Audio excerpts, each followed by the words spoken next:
we remain steadfast in our commitment in delivering local news that matters. Stories that inspire. Enriching the lives of Filipinos in the Philippines and across the globe. This is your GMA Regional TV. Buong puso para sa Pilipino. Narito na ang mga pinakamalalaking balita ngayong Lunes. No Permit, No Exam Prohibition Act pirmado na ni Pangulong Ferdinand Bongbong Marcos Jr. Dagdag bawas sa presyo ng ilang produktong petrolyo, ipatutupad bukas. Kung magkano, alamin. Tuloy-tuloy na pamamasada ng mga pampublikong sasakyan sa Batangas City sa nalalapit na Holy Week, tiniyak. Rerouting scheme hindi ipatutupad ayon sa TDRO. At kaalaman sa basic firefighting itinuro sa ilang mag-aaral sa Lipas City.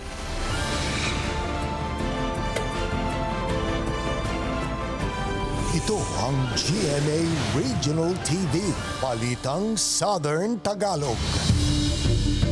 Magandang hapon mga kapuso, narito na ang Balitang Southern Tagalog. Hatid namin ang mga pinakamalaki at pinakahuling balita sa Timog Katagalugan. Live mula rito sa GMA Batangas Station, ako po si Ace Medrano.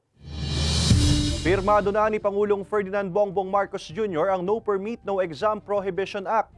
Ikinatuwa naman ng ilang estudyante at magulang ang pagsasabatas ng panukala. Para sa detalye, makakasama natin live si Paul Hernandez. Paul?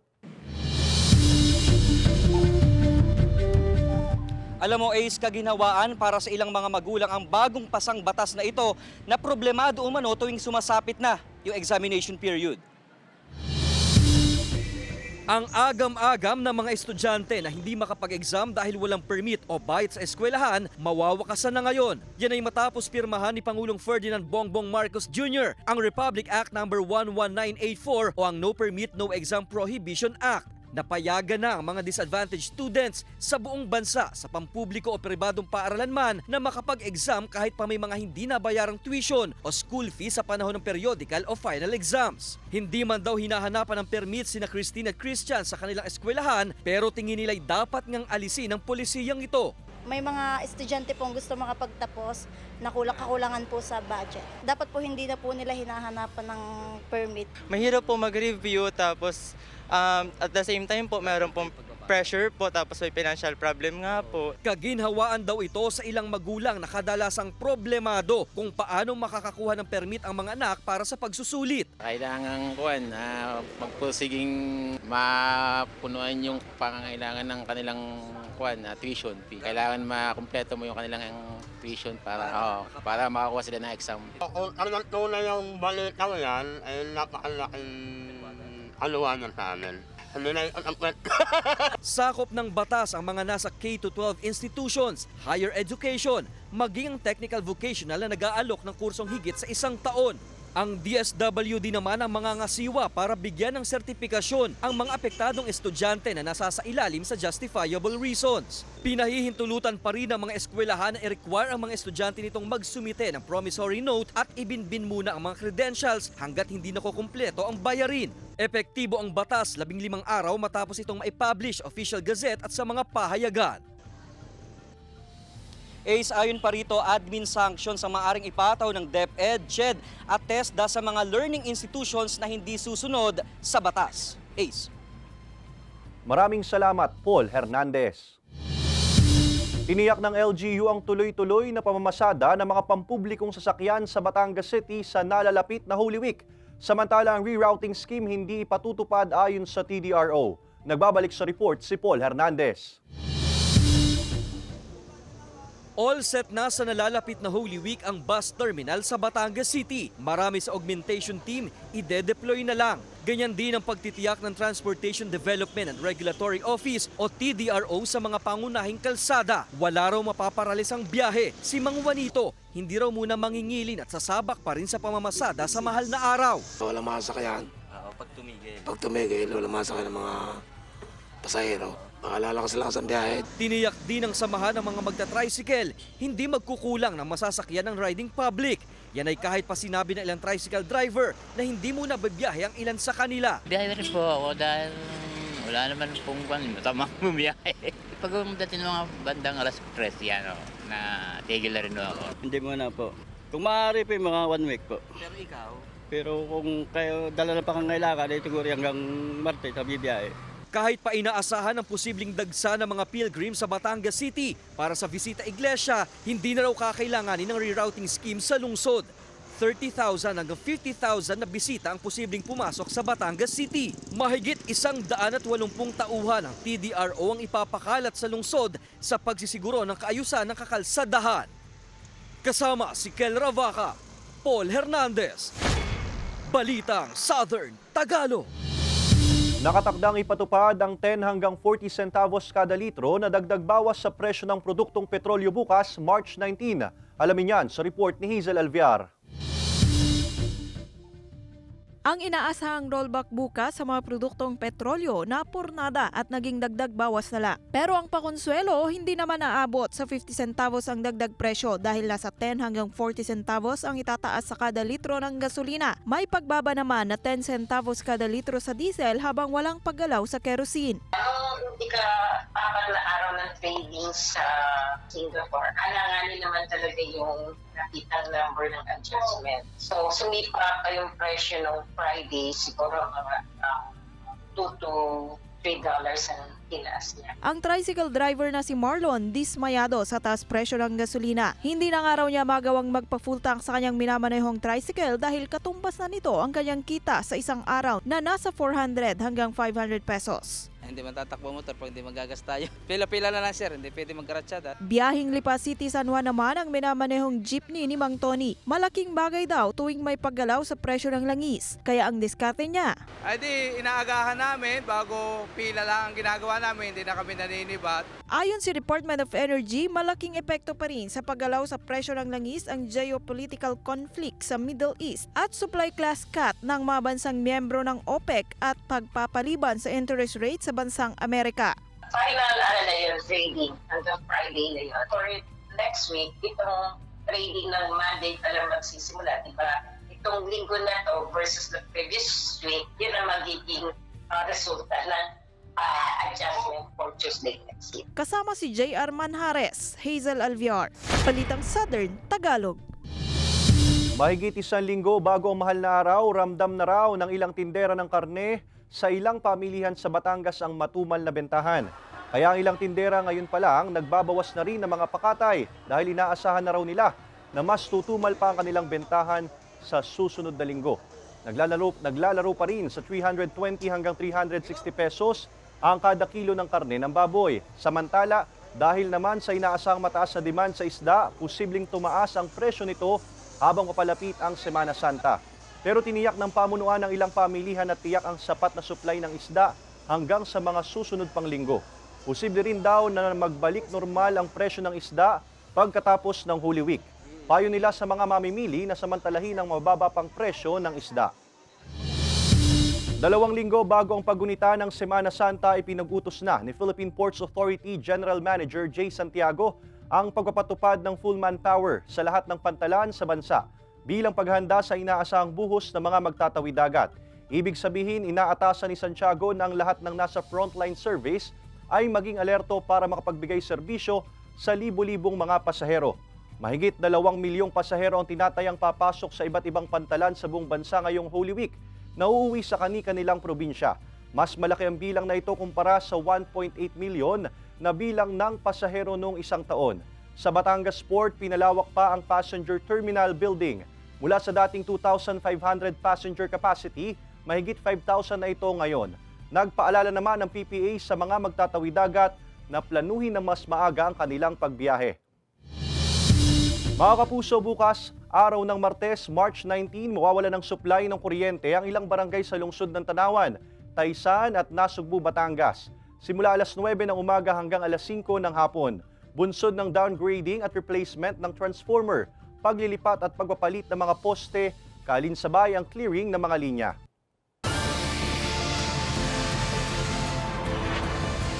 Ito ang GMA Regional TV, Balitang Southern Tagalog.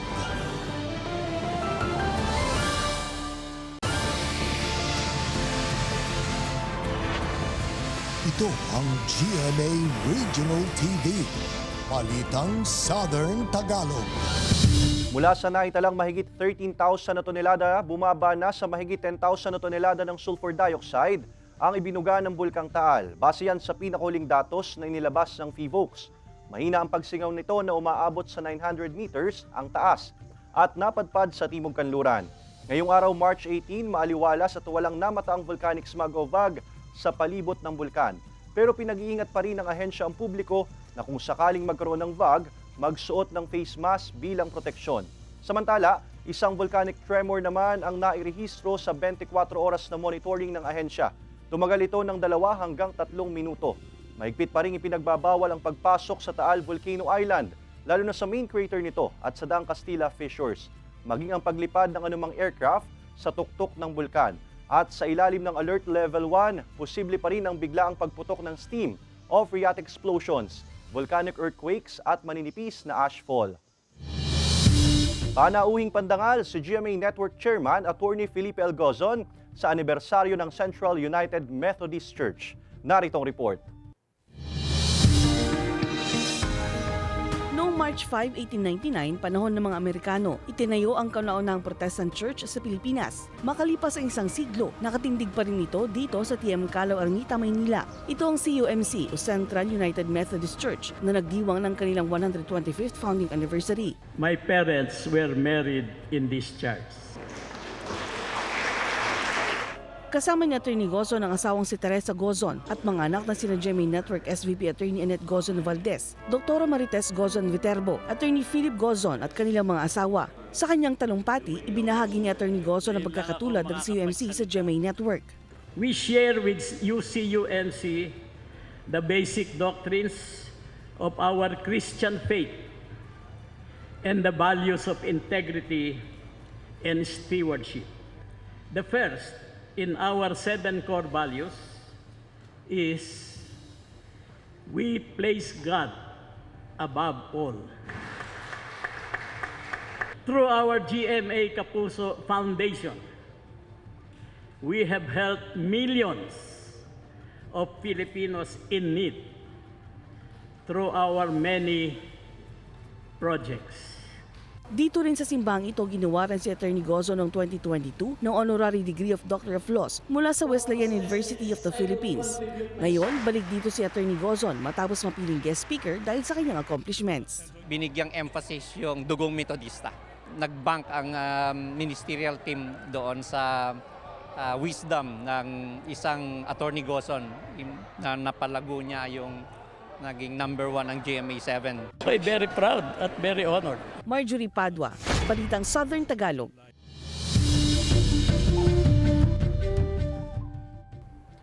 Mga kapuso, ito ang inyong GMA Regional TV interview sa Balitang Southern Tagalog. Ngayong hapon, makakapanayam natin dito mismo sa studio si Sir Chris Mark Banaag, ang Supervisor for Operations ng Batangas City Transportation Development and Regulatory Office o TDRO, para pag-usapan ng ginagawang paghahanda ng kanilang hanay ngayong papalapit na Semana Santa.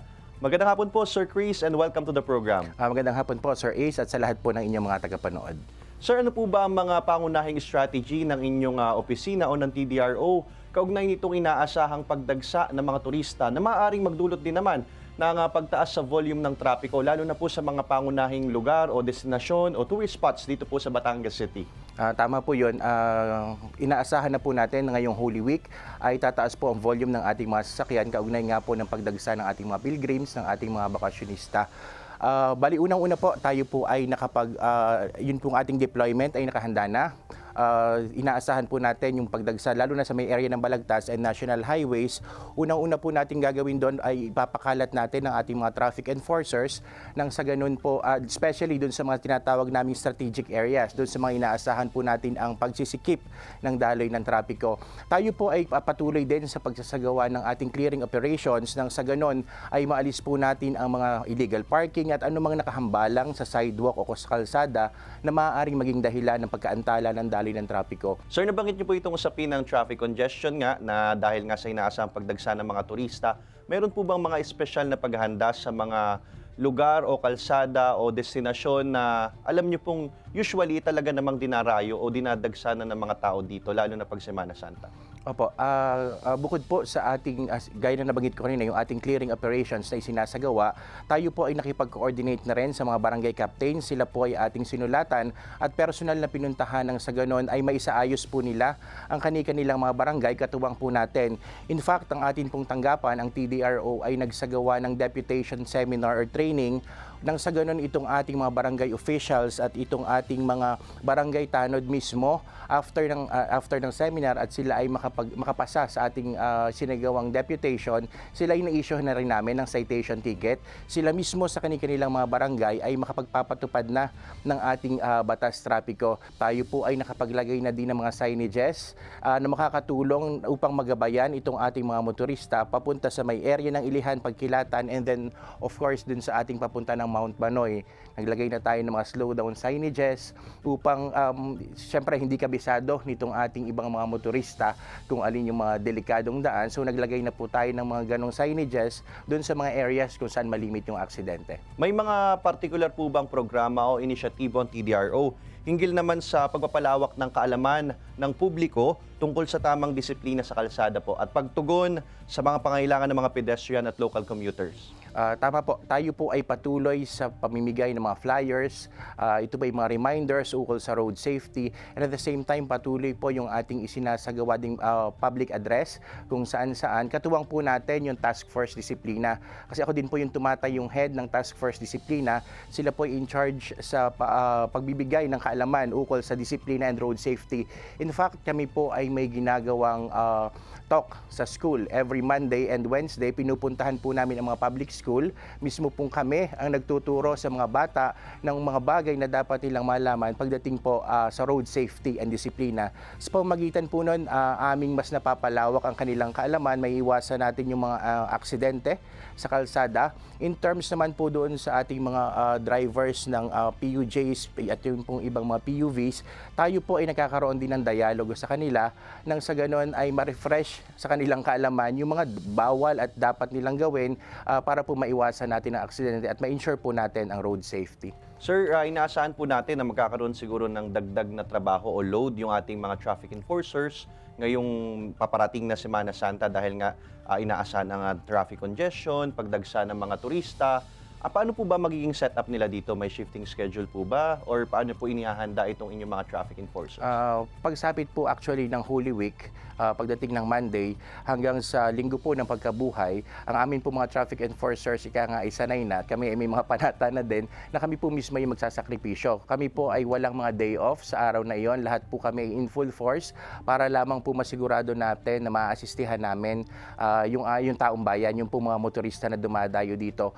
By the way, 24 hours po ang TDRO. So kahit po sa gabi, may mga nagpapatrolya po kami at nagmo-monitor at mas paiigtingin po namin iyon at ang implementation po ng ating ordinansa para po maiwasan natin ang anumang aksidente or sagabal sa daloy ng trapiko. Panghuli na po sir, ang inyo pong mensahe sa ating mga kapusong nanonood, sa ating mga commuters dahil nga sa inaasahang itong mga pagdagsa ng mga turista ngayong Holy Week. At next week na po yon. Yes po. Sir Chris. Okay po, sa mga motorista po na dadayo dito sa lungsod ng Batangas, unang-una po, hinihiling namin ang inyong pakikiisa at disiplina. Alam po natin, expected po natin ang pagsisikip sa daloy ng trapiko, kaya po sana mas habaan ninyo ang inyong pasensya. I-check po muna ninyong maigi ang inyong mga sasakyan, siguraduhin pong ito ay nasa maayos na kondisyon, at higit sa lahat po yung drivers natin, kinakailangang nasa maayos din pong kondisyon. And of course, sumunod po tayo sa batas trapiko, huwag po tayo makipagsabayan sa bugso ng mga motorista magdaraan. Maaari po umuna na tayo para hindi po tayo makisabay sa volume ng sasakyan. Maraming salamat po, Sir Chris Mark Banaag, ang Supervisor for Operations ng Batangas City TDRO. Ito ang GMA Regional TV, Balitang Southern Tagalog.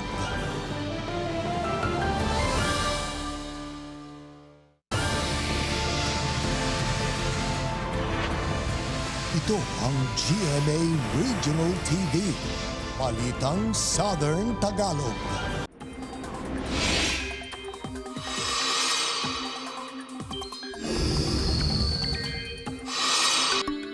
Mga kapuso, humina ang hanging amihan pero hindi pa opisyal na nagtatapos ang amihan season. Sabi ng Pag-asa, patuloy na babantayan kung muling lumakas at magkaroon pa ulit ng panibagong bugso ang amihan sa mga susunod na araw. Easterlies o yung mainit at malinsangang hangin ang makakaapekto sa halos buong bansa. Base sa datos ng Metro Weather, may tsansa ng ulan sa Quezon, gayon din sa Oriental at Occidental Mindoro. Hindi rin inaalis ang posibilidad ng ulan sa iba pang bahagi ng bansa, pero hindi naman malawakan at mga panandalian lang. Itinuro sa ilang mag-aaral ang kaalaman sa basic firefighting sa Lipas City. Narito ang report ni Hazel Alviar.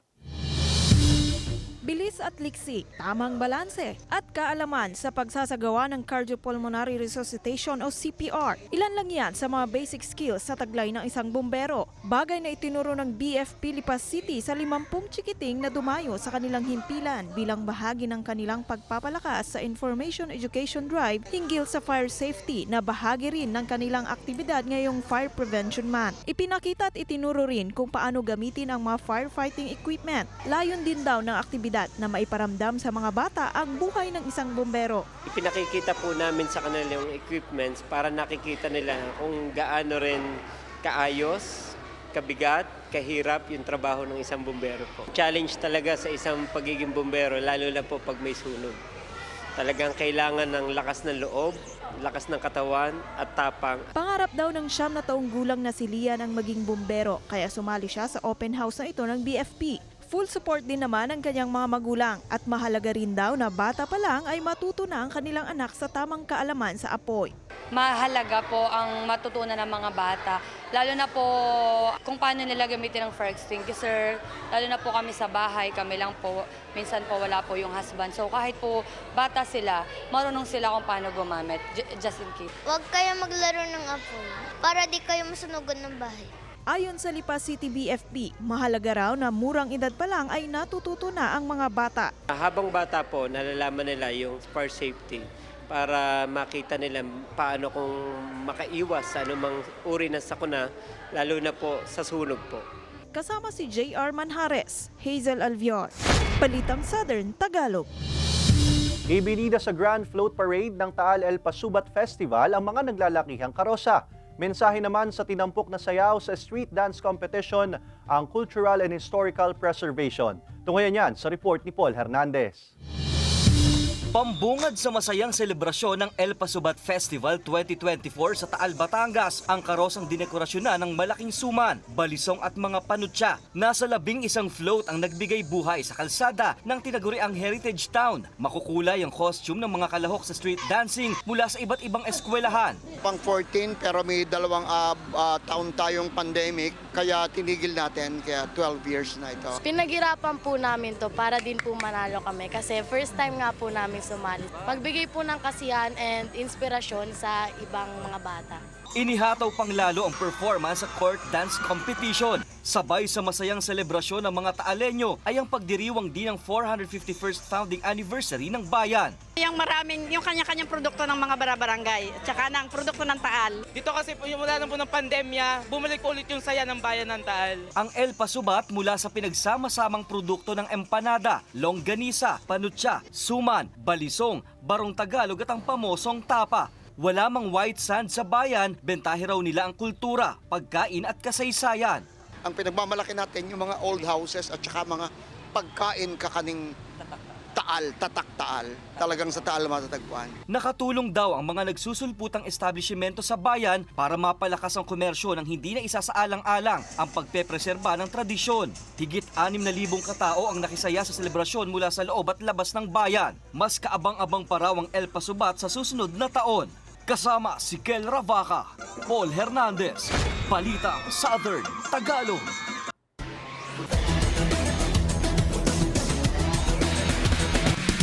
Ipinakita ng defending champion na Letran Squires ang kanilang pusong kampyon sa Game 1 ng Best of 3 Finals laban sa Perpetual Junior Altas sa NCAA Season 99 Men's Juniors Basketball Finals.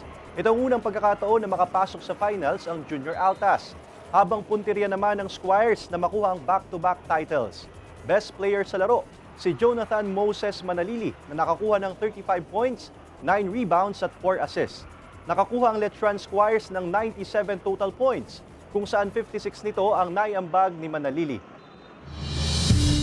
Samantala, mapapanood nyo po ang episode na ito at iba pa ang pinakahuling lokal na balita sa official website ng GMA Regional TV, www.gmaregionaltv.com. Pwede rin kayo bumisita sa aming official YouTube channel, GMA Regional TV, at i-click ang subscribe button para sa pinakamainit na balita mula sa rehiyon. Dahil sa GMA Regional TV, local news matters. At yan ang mga pinakamalaki at pinakahuling balita sa Timog Katagalugan. Maraming salamat sa pagsama sa amin, pati na mga kapuso sa ibang bansa na tumutok sa mga balita sa rehiyon. Kami, ang GMA Regional TV Balitang Southern Tagalog. Buong puwersa para sa mas malaking misyon at mas malawak na paglilingkod sa bayan.